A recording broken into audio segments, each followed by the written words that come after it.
Kain lang ng kain. Sibuyas. Subo lang ng subo. Yummy! So yun mga food lover, eto na yung antala ng baboy. At isasala na natin.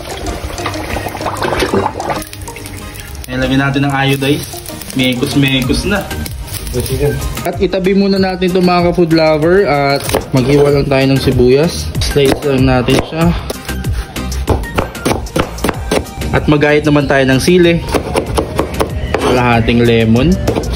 Maglagay na tayo ng suka. Tsaka tipatos na patis. Hiyaan natin ng lemon.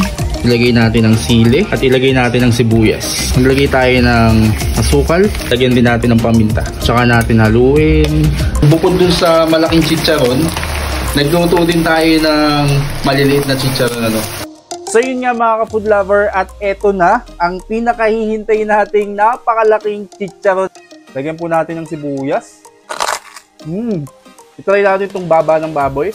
Napakasarap na suka. Perfect pang ulam, pang pulutan, pang food trip, no? Sarap. At syempre yung napakalaki nating chicharon. Agad pa tayo ng isa. Grabe, oh. Heaven! Dahil mga food lover, maraming salamat sa panonood. Hanggang sa muli. Paalam!